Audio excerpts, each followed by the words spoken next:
Hello, and welcome to ATF, After the Fire, a firefighter line of duty death podcast brought to you by the National Fallen Firefighters Foundation in collaboration with firefighterskills.com. I'm your host, Jon Nelson. Today for episode 5, we're going to discuss the 2019 lithium-ion battery energy storage facility explosion that occurred in Surprise, Arizona, and nearly claimed the lives of multiple firefighters. This is an amazing story of survival. It truly drives home the importance of relying on your tried and true practices when facing scenarios that you don't fully understand, and thus maximizing the safety of your crew to the best of your ability. Today's panel includes the Director of Fire Service Programs for the National Fallen Firefighters Foundation, Chief John Tippett, Peoria, Arizona Fire Chief and Emergency Management Instructor at Arizona State University, Chief Bobby Ruiz, Surprise Fire Medical Fire Chief and 30-plus year International Association of Firefighters Instructor, Chief Tom Abbott, Surprise Fire Medical Fire Marshal, Keith Tanner, and the captain of the first arriving company on scene for this event, Surprise Fire Medical Captain and Paramedic, Shawn Marty. Without further ado, let's jump right into the episode with Chief John Tippett as he outlines some of the 16 firefighter life safety initiatives that we'll be covering in today's episode. Enjoy. The 16 firefighter life safety initiatives are the core of the fire training program segment of the National Fallen Firefighters Foundation. So today, we'll be focusing on elements of fire service culture, training and education, empowerment, the ability to speak up, and then studying near misses to help firefighters perform their jobs more efficiently, effective, and safer.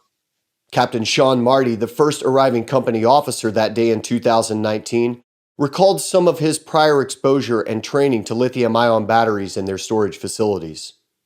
So as far as, and there might be some training out there that I wasn't aware of that other people in the Valley had received. There wasn't a ton of training, particularly on these incidents, on these type of facilities.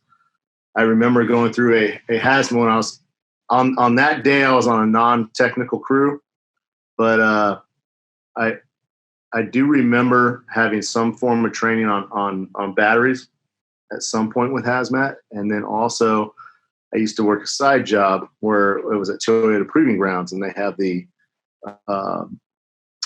had a lithium battery class there, and it wasn't super detailed. So as far as these facilities particularly, I don't recall having gone through a very formal training at all. Little pieces here and there. I'd gone through some solar classes, and by way of that, there might be some mention of a lithium ion battery and maybe some risks associated with that.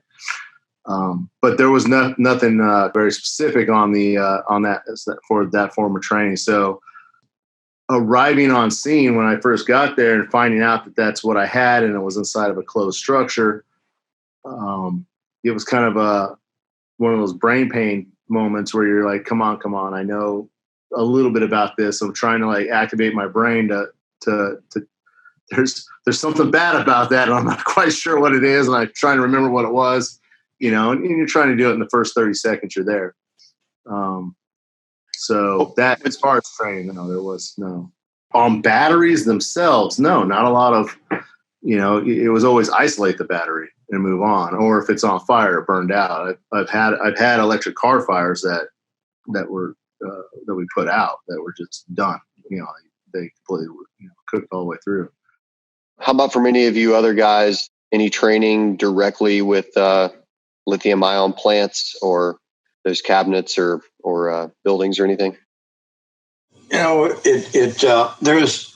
So let me go back to, you mentioned the unofficial Tesla repair shop that Hunter and folks had. The same crew had a year prior to this incident in Phoenix, towards the Deer Valley Airport, if you guys know the area at all. But it was a big warehouse, but it was a repair shop working on Teslas and working on repurposing some of the batteries. It wasn't a Tesla repair shop.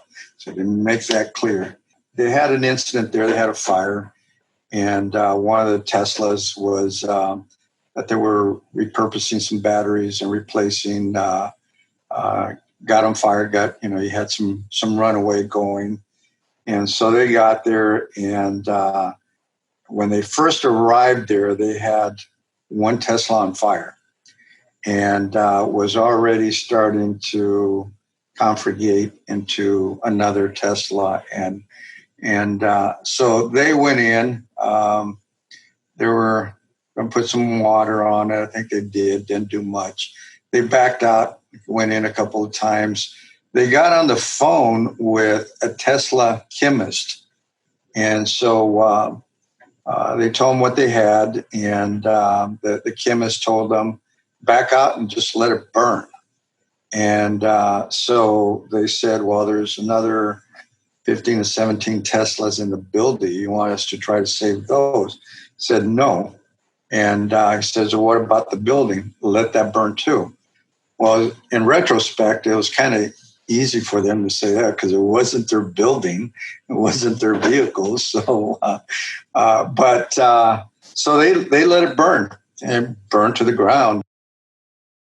So after that, the group, the team, the crew, and Hunter started searching for some classes, which there was hardly anything in there. I provided Hunter at that time a book from Dr. Long that was with Exponent. Well, that was a pretty decent book on kind of the anatomy and physiology of lithium ion, and I think last copyright was like in 2016, something like that.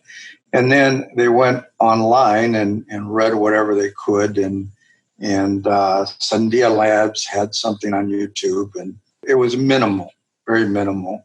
As far as the training, is really not a whole lot out there. Good deal. So limited exposure, limited training, just really didn't even have a ton out there for them.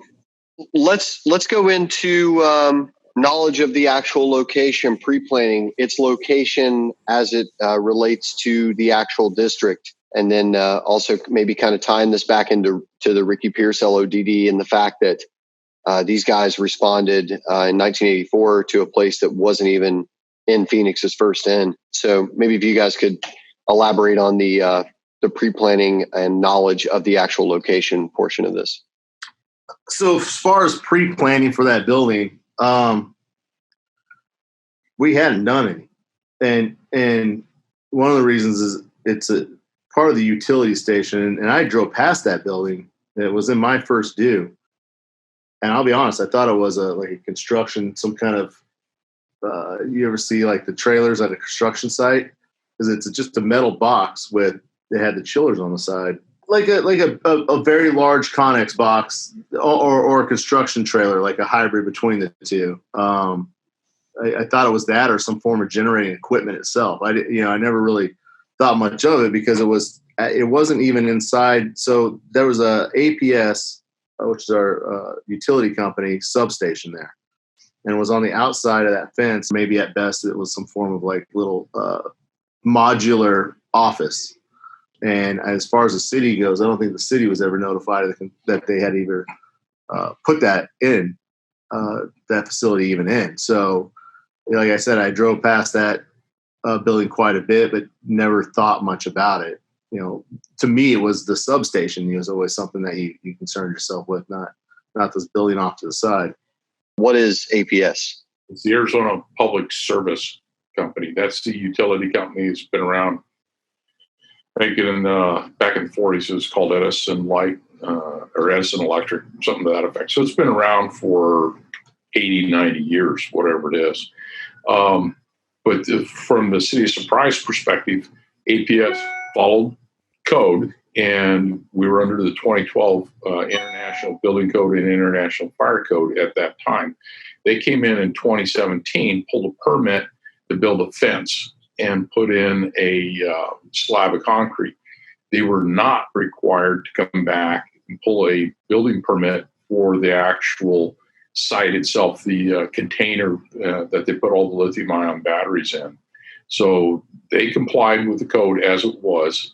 but they didn't have to notify us other than they pulled a permit to build a fence and put a slab down. That was it. And so we did not know what that building was or what it contained. And had no idea that it was even there. No. I mean, other than like, there's a box there. I knew it was there. As far as the city didn't know it was there, and I knew it was there, but it was unassuming. You didn't think it. If somebody builds, if they came in and built a big building, you go, oh well, I'm going to go look at that building and check out the construction. But when it's just a metal box, and it just had a danger electricity, small little 6x8 sign on the gate, and that was the end of it. So not to go off on too much of a tangent, but who's responsible for knowing when they're building that, or aren't there permits and codes involved and things like that maybe outside of the fire, but as far as building code goes, that would force them to make someone aware, at least at some level somewhere? No, at that point in time, the answer is no. There was nothing in there. And Fire Marshal Tanner can talk to that. They only had to pull the permit to build the fence and put the concrete slab down. And that was the extent of it from both the building code and the fire code. From the fire code standpoint, that's it. Fire did do a plan review on it for a fence and a pad. It's a pretty remote area. There's a major highway that runs in relatively close to it, and another kind of side road that comes off to the side. But it's in a relatively remote part of the city. There's hundreds of people that drive by it every day. It's just part of the substation. It's the electric utility. We have a lot of utility here in the valley, so we're used to seeing them. And it's just an assumption. Well, it's just part of the utility, which to be honest with you, we don't want any part of. That's not our scope. So I would say after the incident, the question came out. Well, there was a reference to a sister facility, and so then at that point we knew, well, there's other installations in the valley. So we asked the question, well, where are those locations associated with APS or Arizona Public Service? And they were forthright and gave us response at that time, gave us response information for them, the locations, and we were kind of the conduit to disseminate that to our neighboring jurisdictions, because again, we're part of that Auto Aid Consortium. It was interesting, just before the incident, there was a convention, energy convention in Phoenix, and they actually toured. One of the sideline tours was one of those battery energy storage units. And again, this is a walk-in unit, and the racks are much like computer racks, and they're just full of modules, which are full of batteries, and it's environmentally controlled. But it's for all practical purposes, it's state of the art in a 2012 code standpoint. So we know how fast technology changes, and that was the problem. Technology outchanged the fire code. I've always heard that technology is 10 years ahead of what it is commercially for us right now, right? Like they've already developed, they know what they're selling to us next. Man, how advantageous would it be if we could have access to these prototypes and developments of what's coming down the pike? Since the incident, we've been involved with several organizations. We were there at the University of Texas at their fire research center. That's been, I think, about a year ago, where they were doing testing, some large-scale testing. It all has to do with emerging changes in technology, particularly with battery chemistry. And we don't know. I mean, we know about wind, we know about solar to a good degree, but when it comes to the storage, that's the issue. And so as they find different chemistries and different ways to absorb that energy and efficiently transfer it back out when they need to, that's going to be the hard part, is keeping up with that from a fire protection standpoint. So again, you go back to, well, what can we mitigate? We can mitigate the explosion. We can detect the gas and respond accordingly. In this one, we just had blinders. We had no idea. We could monitor the perimeter, and they did a great job of that. And for all practical purposes, the temperatures are down, the gases are down. Hey, it's safe to go in, fellas.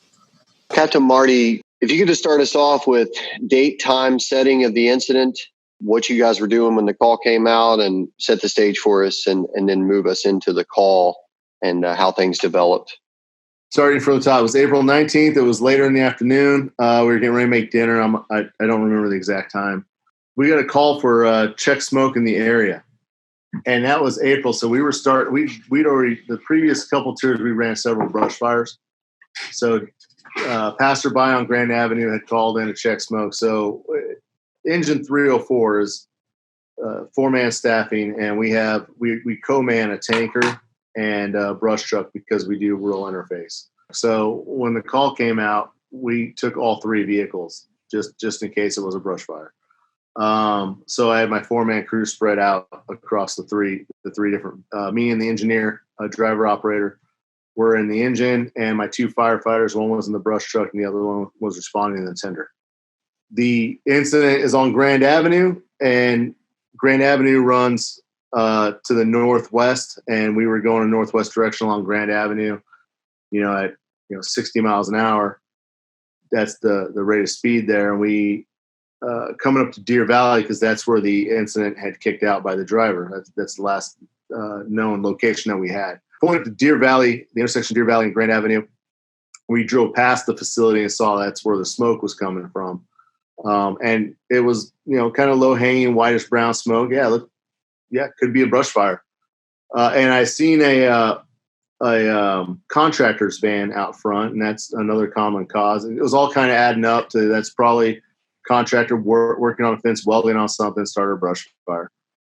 We churned back again we went on Deer Valley, and then there's an access road to get back to that facility, and that runs east to west. And so we drove back westward towards that facility and up in front of it. By the time we parked right in front of that facility, at that point you realize, this smoke's coming from the building, and there was a couple switching cabinets in front of the facility that smoke was just pouring out of as well.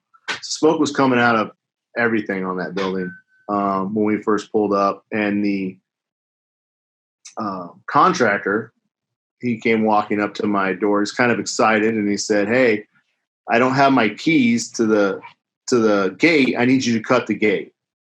Well, he just keeps, I need you to come over here and cut this gate. Well, I don't know who you are. You don't have APS on anything. So he explains to me he's the contractor of the facility, that he's got that he has a inverter warning, or that an inverter's overheating and it's activated the suppression system, and that he needs to get in there to reset the system or do something, that's what's going on. It's not on fire.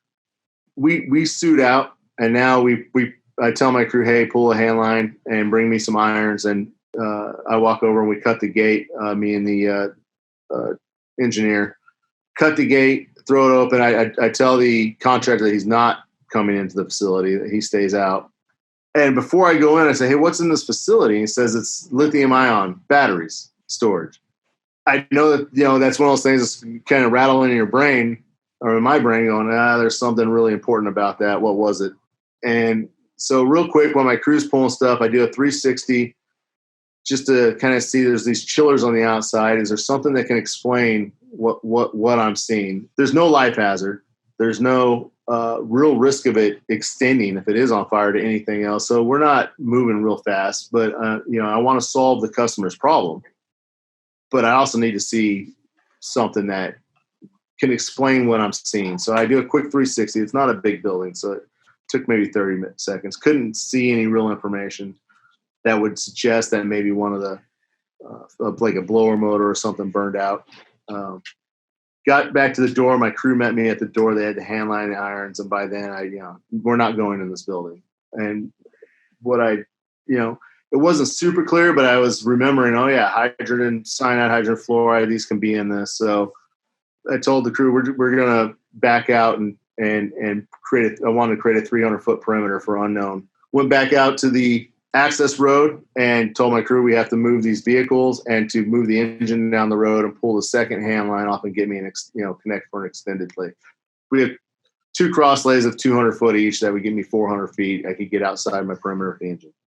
By then, there's a couple police officers on scene, and I asked them to block the access road where the access road ran. There was an intersection at each end of it to deny entry at that point. And then told the contractor that we're not going in that building and that I was going to get some hazmat guys out here to kind of verify. At this point, I'm still like, hey, you might be right. It might just be an over, and that just could be the Freon system because that's what he told me. It's the Freon system activated, and that's what you're seeing coming out. And I said, okay.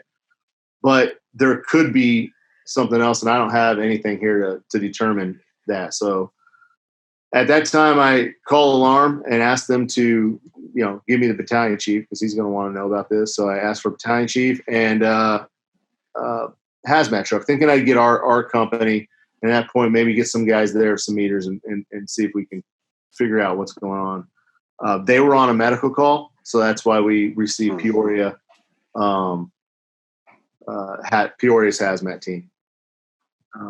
But that's what we did. We set up a 300-foot perimeter. That was my goal at that time. Got the extended lay 400-foot extended lay for 1 3/4 just to have a protection line on the ground, and got outside of that perimeter and waited for the battalion chief. How long did that extend the response of the hazardous material group from Peoria as opposed to getting your all's hazmat team? Our own hazmat team would probably been there in 12 minutes, 12 minutes. I think the Peoria guys got there in 20, 25 minutes. They're not terribly far away. It's just a little bit further down Grand Avenue.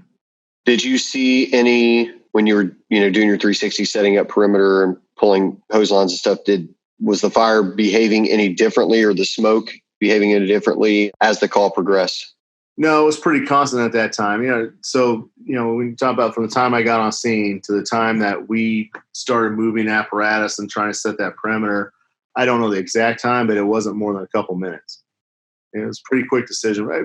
Pretty much from the time I first had my first interaction with the contractor and decided to go in and investigate this thing, I was pretty sure I wasn't going to go in. It wasn't going to go in the structure. There was, you start right off the bat. We're trying to look at when our size ups, just like firemen, probably everywhere, and you start your risk management profile. Of course, I want to solve the guy's problem, and that was the battle. I was going, well, he's telling me it's an inverter, and I don't want to damage his equipment because I'm afraid to go into this box. At the same time, there's no reason to go in this box.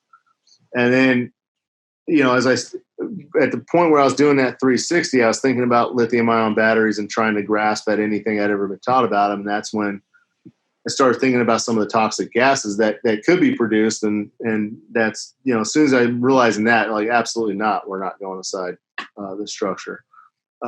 So that's why I wanted the hazmat team. They have meters. They can start to tell us if that's even what's coming out. So Peoria gets on scene, hazmat gets on scene. What happens next? Well, the first guys to get on scene was our battalion chief, and I transferred command to him. I told him what I had and what the course of action was, and he said, "Yeah, it's good plan. We'll wait for the hazmat team." So Peoria gets on scene. I know who Hunter Clare is. He's the captain of the Peoria team. I didn't really know the other guys that well. I don't know Hunter that super well. I'm just aware of who he is. Sharp guy, super smart. I tell him, hey, look, at this point, I've got a protection line down. I got 300-foot perimeter for unknown gas. Lithium ions, kind of what my thoughts are, could possibly be coming out of there. If that's what it is, if you guys can go and meter and have a look. They turned out, they went into their meters, and that's, I think, the first gas he came back and hit on. He said it was hydrocyanide that he said he was picking up. So confirmed that, yeah, it's not some inverter or some machine. It's the batteries, what's going on. And that we have, a real incident going on here with this. So not long after the hazmat team got, about the time they got in and did a walk around, we started having APS personnel arrive on scene. To back up quickly. So when Hunter went in and they got their first readings, I had established a 300-foot perimeter, but Hunter, on the readings for an initial hot zone, they found that pretty much there's the fencing around the building was at the edge of where they were getting readings or not. So that ultimately kind of became our new hot zone. We shrunk it down to that fencing that surrounded the building itself. And then, like I said, we had the APS personnel. We started talking, actual representatives from APS, and we started talking with them, and they were talking with Hunter Clare, and Chief Cheatham was the incident commander, and then myself. And we're trying to formulate a plan of how to progress through this. Man, having the contractor there, you don't know if he's legit or not. He's telling you one thing. You're trying to weigh the validity of his statement. Then you got APS showing up, which I'm sure you're getting ready to go into. Juggling the public and alleged subject matter experts while trying to mitigate that and do these tried and true things that have been tested. That's a lot to juggle. So, yeah. So, John, I think this is a good time to interject here and capitalize on a couple of things that Captain Marty said about his thought process going into this event. He shows up at an incident that has some similarities to things he's seen in the past, a building, an occupancy of some type of structure with smoke coming out of it. But it's in a setting that's outside of what you might consider the norm. So he goes into, as he's doing his assessment, he concentrates on isolate, deny entry, establish an exclusion perimeter, request your BC and hazmat. So while part of his brain is trying to figure out what is it about lithium ion batteries that I seem to recall, he is falling back on some very vetted and time-tested reactions to an incident that we don't know much about. And I think that the point where he emphasizes that risk profile is, and the struggle that an officer faces with, well, I want to help the customer, but I got to protect my people, is one of those things that comes into play. And it kind of goes back in a timeline back to all of the earlier discussion about how technology outpaces our code, our ability to keep the code. So whether we're talking about building trusses, or we're talking about toluene tanks, or now we're talking about lithium ion batteries, the fire service, especially that first line company officer, is always going to be that tip of the spear that faces that dilemma of I think I know what I'm doing here, but there's a part of me that doesn't know what I'm doing here.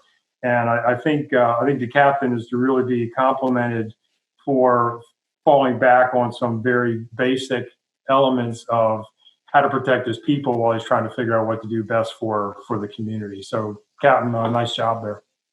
The order of arrival, I'm pretty sure Hazmat got there before the APS individual. I'm trying to remember now. It was a year ago. We gave statements right afterwards, but it was real close.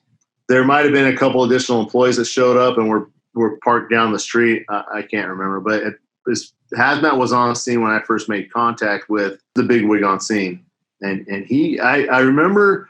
So there were some things I found out, very far, or several days after the incident. I remember being shocked at how fast these guys, because the guy comes up, says, "I'm so-and-so, I'm an engineer from APS." Oh yeah, well, I'm talking to him, and he says, "Yeah, I drove from North Scottsdale to here." And I remember thinking in my head, dude, that's like a 45-minute drive. Like, we haven't been here that long. How'd you get here that fast? I didn't find out till later that one of the things that had happened is they had an alarm go off in that facility, and that's what the contractor was out there investigating. And they didn't call us. Ultimately they did call us, but we were getting on scene at the time they called us. The call that dispatched my company to that incident scene never came from APS. It was from a passerby who saw the smoke. And then ultimately APS did call us because I got that update but it was at the time I'm pulling up. So our MCTs will ding with an update. Well, that happened as I'm pulling up now, going from, oh, it's a brush fire to, oh crap, I don't know what this is next to the substation, this building that's on fire. And so and the guy's coming up and talking to me at the window, and so I never even paged over to the updated page. on that information showing that APS had called us. Yeah, they must have called it in like about the time they heard our sirens coming down the road, in my belief. So anyway, I'm talking to the APS guy from Scottsdale, and I just remember being stunned at all these guys. And it was like a lot of them were showing up. I don't remember the exact number, but there was 5, 6, 7 guys there in multiple vehicles from APS representative or contractors, you know. But he was the bigwig on scene. We're talking to him. And at first, they were pretty patient. I had gone from talking to the contractor, who was really kind of trying to tell me that it was a nothing burger type incident. They just need to get in there and reset something. And I think that they were a little more behaved initially early at that point because we had meter readings. We had, Peoria's hazmat team tell us, no, we knew it was the batteries at that point. So now we're talking to this guy, and I'll be honest, I didn't interview him a ton. I might have asked him a few questions when the hazmat team was downrange, because they made multiple entries into our new hot zone of the fenced area, never into the building, just to get meter readings. So I might have talked to him at that point, but usually, or I might have been standing there. When Hunter was out of the incident, he was the hazmat guy. When they were having conversations, I would stand there and listen. But at early, they were pretty easygoing. Like, we're trying to figure out what to do, but gradually, as the incident progressed, because we were there several hours, they wanted their building back. Just to sum it up, and I think Hunter would tell you the same thing, and I know Chief Cheatham would tell you the same thing. We had the impression that they would come and talk to us. They would tell us it's not that big of a deal, or they want to make entry. We would tell them no. They would say, okay, well, you guys are the experts. We'll back off. But then they would come back and do the same thing, maybe 30 minutes later. It just seemed like I had multiple interactions with them where they were really wanting their building. So that became, throughout the incident, a different pressure of, okay, well, what do we do with this thing? Like, I can't give it back to them. And so I don't know how many entries that – I don't recall how many entries that Hunter's team made in, but they made a couple entries in there to gain meter readings. And what was kind of going on the incident was going, hey – and I think they were just using hydrogen cyanide because that's what they can measure for. And the levels are starting to decrease outside over multiple entries. And what we were using was pretty much using hydrogen cyanide kind of as a marker for combustion. Like, I can't test anything else, but I can get those levels. And if they're getting better, then the incident must be getting better. Was the smoke dying down as well? I mean, it was in several hours probably. I don't see by the time, 30 minutes into it, it was thinned out quite a bit. There was still a haze coming out of there, still smoke kind of being produced, but their levels on the outside kept getting lower and lower. And a couple hours into the incident, we kind of had an impasse of what to do. And Hunter, he's talking to Car 957 north and south, and they're not on scene with us, but he's talking to them on the phone and giving them the readings and everything that we have. And we kind of came to an impasse when absolutely at one point, and I just remember this standing there, and this was after they had some chemist from out of town. We were talking to one of their chemists, and I remember him trying to tell us that. What's that? He was from LG Chem, wasn't he? Yeah. And he was trying to tell us, your meters are wrong. That's not what's happening inside the facility. But this was just his opinion, huh? Well, we told him what we had because their top engineer guy that was there came over and said, hey, I got my lead chemist on the phone. He wants to talk to you. And actually, I think Hunter was downrange at the time doing another reading. And I told him what we had. And he said, no, your meters are wrong. That's not what's happening. It's mimicking those chemicals. And it's fooling your meters. Whatever. We're gonna follow what our meters are telling us because that's what we have. So shortly after that phone call, Hunter was in the meeting and Chief Cheatham was there. We're talking to the APS guy. He kind of looks at us and goes, "I'll be honest, we don't have a plan for this." And once he kind of went with that, because we were starting, is there any way to vent the structures? Any way to do anything? So with the decreasing readings, we kind of, and with Hunter was talking to Car 957 North, Car 957 South, and those guys kind of discussed a plan of, well, we can't stay here for days. So what we might do is make another entry into the perimeter. If the readings are low or nothing there, we're going to assume that maybe the combustion stopped. And at that point, we can open the door and then leave the hot zone. Give it a period of time, and it either burns down, in which case we'll put water on it and treat it like a fire, and it solves our problem, or it doesn't. And you give it enough time, then we can maybe do an entry meter and see if it's cleared out and turn it over to an industrial hygienist. And either way, we deny entry of APS trying to get into the structure. So that was the plan that had been kind of formulated, that they were going to make that last entry in and open the door so the building can vent out and just give it a period of time, kind of see, hey, it either burns or doesn't. So when they went in, it was Hunter, his team, when we only had the one line. So he says, hey, I'm going to split my team and use two of my guys as a backup and as our backup team. And me and the other guy will go and meter up to the walk around meter. If we're getting nothing, we're going to open the door and then immediately exit the hot zone to kind of wait and see what happens. So I think this is a good time to talk about the influence of ambiguity on an event. So you have the APS people coming at you. They want their building back. So there's a pressure there. And then you also have that chemist that comes on the phone from a remote location that tells you what you're looking at is not what you're actually seeing. So that throws you for another loop, because this is supposed to be the subject matter expert you've contacted to get information from to help you, not throw you into more confusion.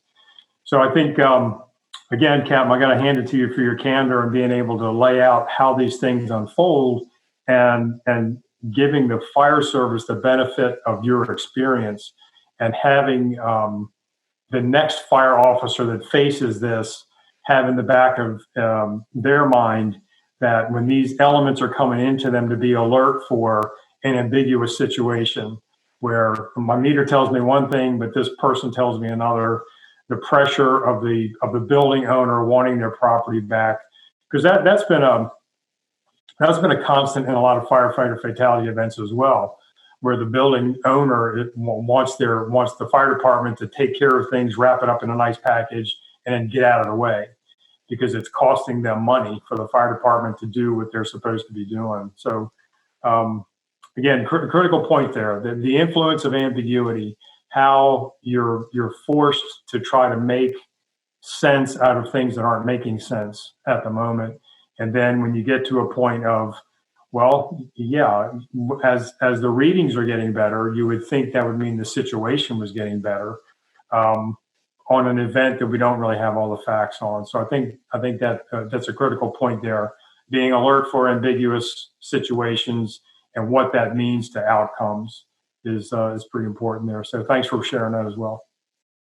So Marty said something real important is that we weren't called until late in the game. So in retrospect and looking at the dispatch and everything else, is APS got their first indication that there was something wrong with the inverter about 50 to 55 minutes before the incident was dispatched. And so they were getting some heating indications in their limited battery management system that they had, and that the clean agent had gone off there, and a smoke alarm had gone off and the clean agent had gone off. And so it was until another 50 to 55 minutes later is that the passerby is the first call that dispatch received. It may have been also the reason that the individual got from Scottsdale over so quickly is he already had to jump on it, perhaps.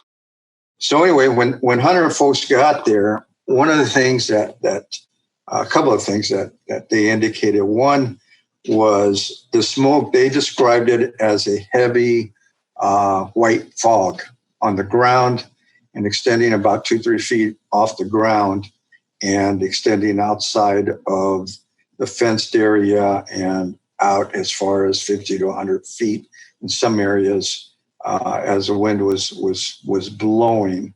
And so one of the first conversations they had with the subject matter experts, which were later on more described as representatives than subject matter experts.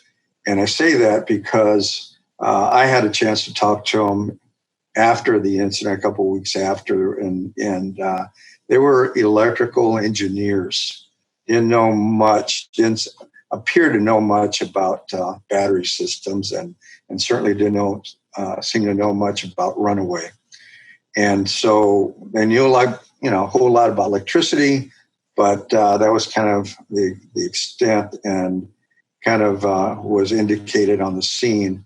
Hunter asked him, what is that white fog that's coming out of every opening in the box, including the AC systems, air conditioning systems, and they indicated that it was halon. And so Hunter's thinking was halon hasn't existed for about 15 years, so it can't be halon. And they said, oh, it's just halon. It's nothing more. It's the clean agent. And Hunter, again, in his thought process was clean agents are colorless and odorless. So, I mean, it's not a clean agent. When he talked to the chemist did tell him that it was Novak 1230, but that was pretty much what they were seeing on the ground. And so they knew that they were facing something different. And with the limited knowledge that they had about battery systems, that they kind of had a thought that it may be the electrolyte even from the battery system, which later on we kind of learned that it was. And so they entered that fenced area, took readings, and they were getting their meters pegged out with the hydrogen cyanide, which was a real concern at that point. And they were pegging out at, I think the meters pegged out at 50 parts per million. And then the other thing was the carbon monoxide was pegging out the meters at about 500 parts per million or so also. And then they had some carbon dioxide in there also. So over the course of like 3 hours, they went in and out and talked to the SMEs and went back in and metered. In the one of the first entries that they did into the fenced area is they had a thermal image camera with them. And so they were looking around the box, and they initially got a reading towards the center of the box on one side, one of the long sides, towards the center, about 6 feet off the ground, which later we learned that that's where the inverter was, that they had gotten an indication that it was heating up. And that was the rack that was involved, is in retrospect that we learned later on, was in that area. So over the course of the next 3 hours or so is they went in and out, and eventually, as Captain Marty said, it started to dissipate a little bit. The readings started to come down. They weren't getting anything on the camera, and APS is asking for their building back. So the thought process at that point is that they felt that it would be unconscionable to hand over the structure to Arizona Public Service, a utility company, knowing that if they were getting such high readings of particularly hydrogen cyanide on the outside, that the readings inside must be, totally out through the roof. They felt that at one point it's not burning, and we're not getting hot spots. We're not getting anything on the thermal image camera. So at one point, we need to open it up, ventilate it, so it exhausts the toxic gases. And if there's flammable gases, which they suspect that they may be, is they also vent those out, and then they can safely turn the building back over, was the mentality. If they would have had a fire in there, their thought process was they were going to let it burn. And going back to the Tesla incident they had a year prior, they knew they didn't have enough water to put it out. So they were going to let it burn was the mentality. But then that shifted over to it's not burning, and we got these high toxic gases and flammable gases on the outside. And so what is in the inside? And again, it's unconscionable just to turn the keys over, which the key by coincidence was in one of the doors when they got there. And they had taken it out of that side door. There was a side door towards the one end of the Connex box. They took it out. They went and tried it. Actually, one of the firefighters went and tried it on another door at the opposite end, at the end cap, and the key didn't work, which was luckily.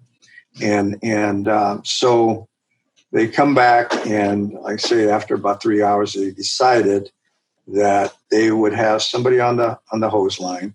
They would crack the door open, knowing that there's a chance of it exploding. They were conscious of that. We're always conscious of that. And so they cracked the door open. They didn't really have any positive or negative pressures with cracking the door open. So to them, that was a good indication.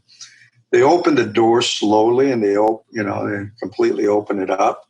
And there's this white fog that is kind of hugging the ground and all the way up to about the 4-foot level or so. And they could see kind of a red canister, a tank on the other end. And they weren't sure what that was, which ended up being the tank for the Novak 1230. That's what it ended up being.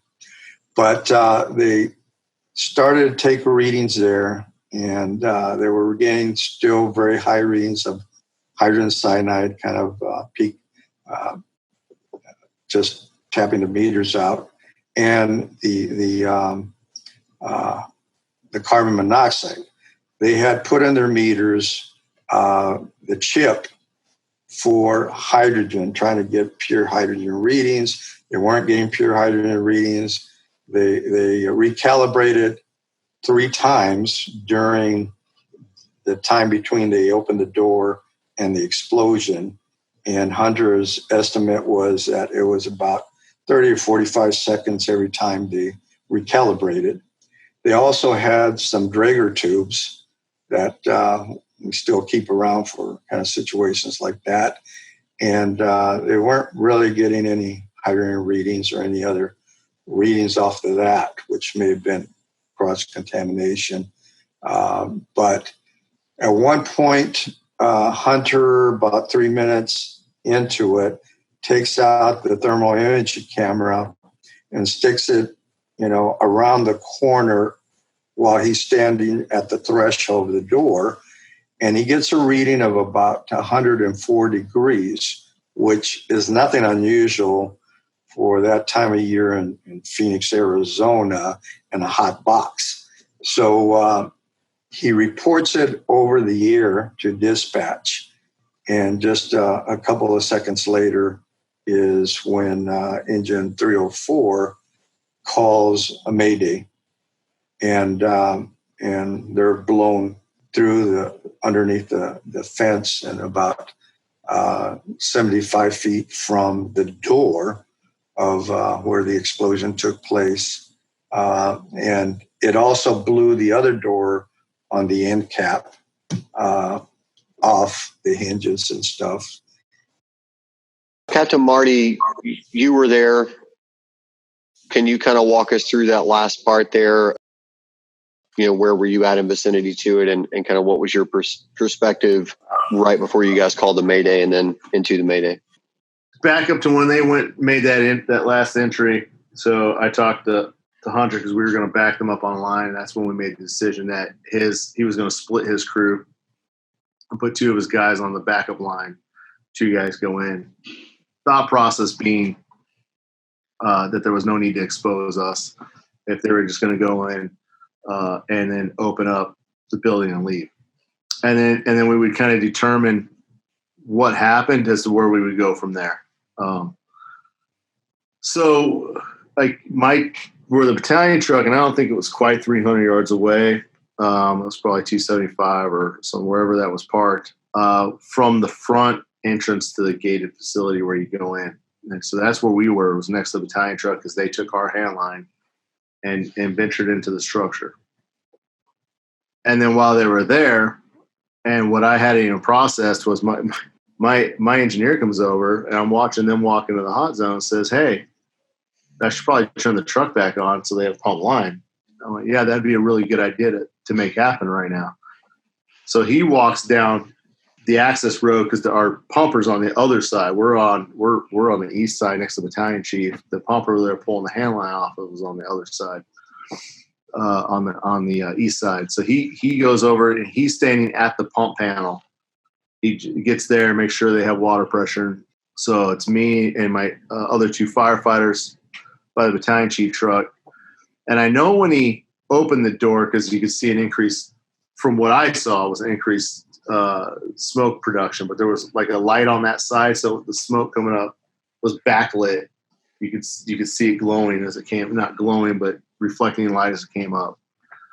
So we were standing there watching it, and we had actually took our gear off or took it down because we weren't the backup team, which, we didn't have the hand line. They had our hand line, which wasn't the best decision in the world, but that's what we had done in the moment. In the moment, it made sense. Oh yeah, that's the backup team, and come over.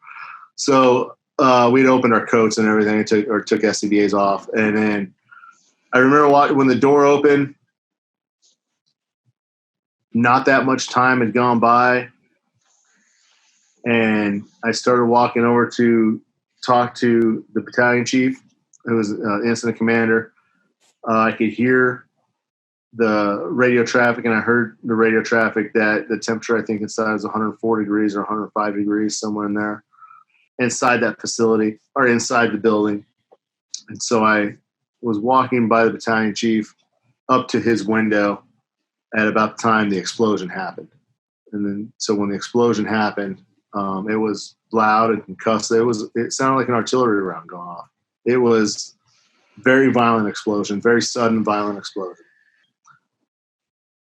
And as soon as that happened, at that time, I was just at the door, even with the battalion chief who was sitting in his SUV.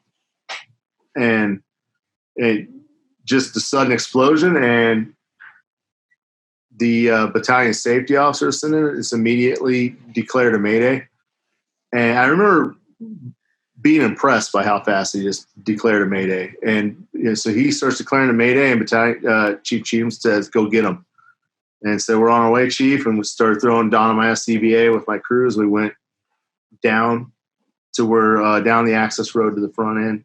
And so from the access road, there's a gate that goes into that facility. That had been the edge of the hot zone. So walking there, several thoughts are running through my mind. Like, cool, I had a hot zone that was that fence, but now what's my hot zone? What chemicals do I have? How far dispersed are? How much hydrogen cyanide? We were maxing out their meters before the explosion. Did it all burn up in the explosion? Which I'm sure it probably did, but how much is being produced, and now where's it spreading to? This is kind of what's running through my mind as I'm taking my crew in to go get this other crew. I don't think there was ever a doubt that we were going to go get them, but it was certainly a concern on the back of my mind of how long we're going to stay in the hot zone and the kind of treatments we're going to try and do. Approaching the gate to turn into the facility where the crew had gone into, and right about the time we got there, the first firefighter from the Peoria hazmat team came running from the outside of the facility up to us, holding his face. No gear on, or no coat, no SCBA helmet, hands, no gloves, on his face, blood pouring down his arms, telling me his crew's dead, and runs up and comes to us screaming his crew's dead. And so I my new hot zone is back to where my original hot zone is. It's back by the battalion truck. Hey, you can walk, go to the battalion truck. So, because I'm instantly thinking, cool, I have 3 guys here with me going down to try and rescue 4. And this is also a problem that's in my head, that you realize suddenly, like, this is going to be a tough rescue. The other thing I'm kind of confronted with is the confusion of, why are you coming from the outside of the facility? You were inside the facility. So at that gate, as I'm walking up, I can look to my right, and there's nobody there. And so I just kept walking in the direction where Gatini had come from, and that's where I could see on the ground, the desert's on fire. There's a giant burning bush, and I can see next to the fence, closest to the fence, running kind of right to left, is Lopez. And then a little bit, maybe 20 feet past Lopez is Chula. And then maybe,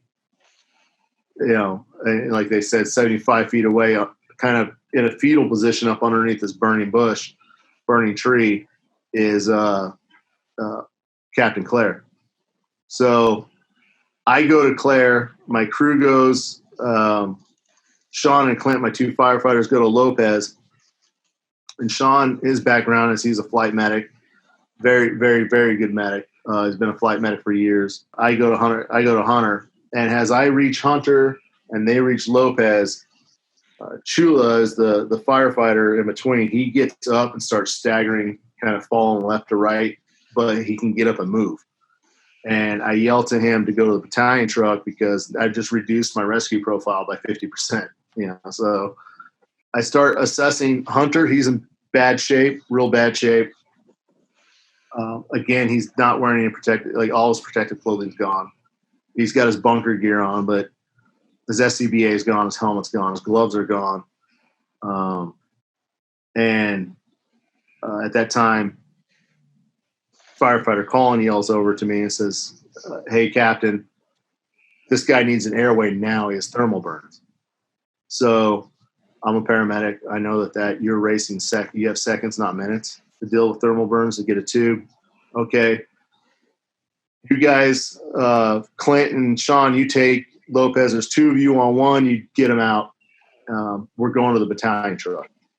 Okay. So then I grab Hunter, and I'm dragging Hunter out on the dirt to get back to the access road. And on my back to the access road, I actually trip over Lopez as they stopped in the access road. My 2 firemen did, that I didn't know they did. I'm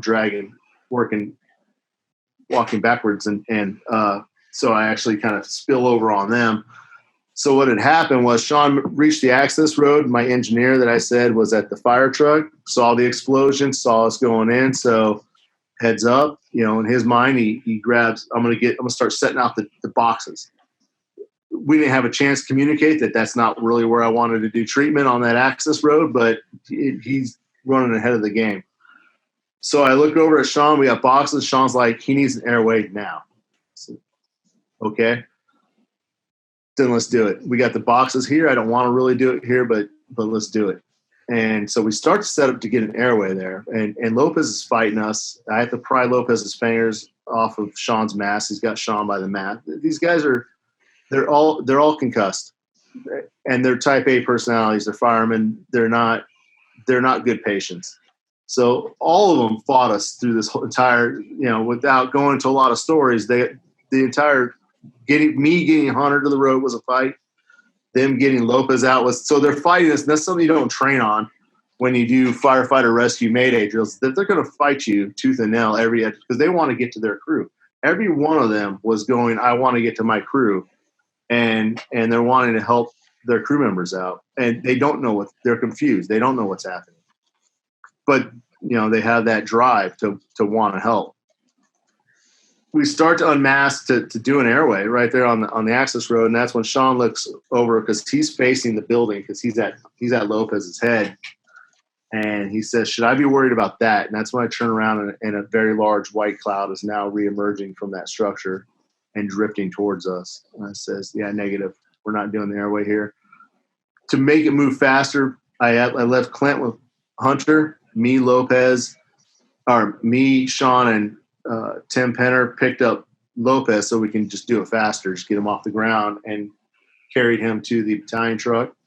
At the time when we got to the battalion truck, I could hear the first engines coming from the Mayday call.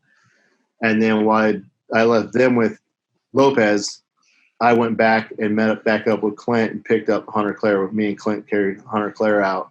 And engine 303, either 303 or 302 was the first crew that met us as I got Hunter Clare we're basically in front of the battalion truck, and we're able to put Hunter Clare on a gurney. That was pretty much the extent of my involvement at that point.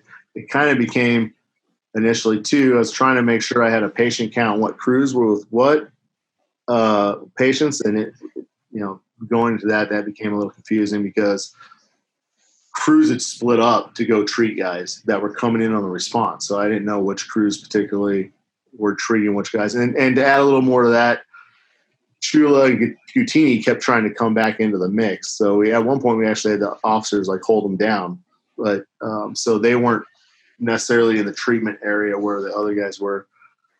But eventually they all got, treated, packaged up, and transported. And then later after they were all transported, that's when they came and assessed us and transported us to the hospital for potential exposure. They wound up flying 3 guys out. Or was it 2? Yeah, 2 guys. It was Justin Lopez and Captain Clare were flown out, and they had to RSI Justin Lopez to keep his airway open. Well, I think the story is incredibly compelling. The ability to recall the amount of detail a year later lends to the impact that the event has on the psyche. I also think there's it's a good time to inject, going back to Chief Ruiz's statement about the delay of APS notifying the fire department. That is also not an uncommon thread in other events that have occurred in the fire service that have resulted in tragedy, where these entities are trying to minimize the ability of the public knowledge of the event, or they play it down. Happened quite a bit in the metro system in the Washington metro area, where metro gets smoke in the tunnel. They don't call the fire department, then they have a fire in a train in the tunnel. And it's not just there. It's transportation, it's energy systems, it's a host of others. Even hotels get automatic alarms and they don't call the fire department. They send a maintenance worker to check it out first, and the next thing you know, there's an issue, which makes it even worse for us by the time we get there.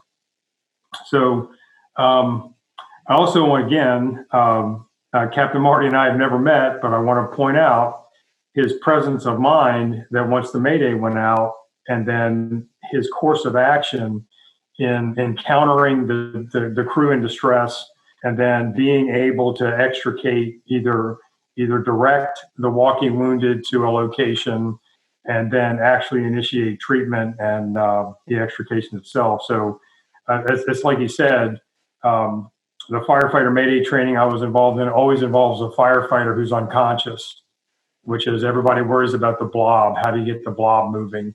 But here we have a case where there's a Mayday with 4 conscious victims that are in distress, and they're fighting you. So that's a completely different animal. So great point to account or to bring to light that not every firefighter Mayday is going to be an unconscious blob that you have to try to manage. It's going to be an active fighter that you're going to have to try to take care of. Some significant lessons I think are being brought to the table. I think we're hitting on some really good stuff here for the fire service to learn from. Thank you so much for joining us for episode 5 of After the Fire podcast. If you like what you see and hear, please leave a comment on YouTube or anywhere where you're listening to your podcast and give us some feedback on how we're doing. Also, don't forget to sign up for our email list at afterthefirepodcast.com. Once again, that's afterthefirepodcast.com, so you can get all the latest info about the podcast. Also, don't forget to check out firehero.org for all the latest programs and trainings offered by the National Fallen Firefighters Foundation. Once again, that's firehero.org. After the Fire podcast would like to extend an extra special thank you to Surprise Fire Medical Chief Tom Abbott for helping us get all these people together today. Thank you so much, Chief.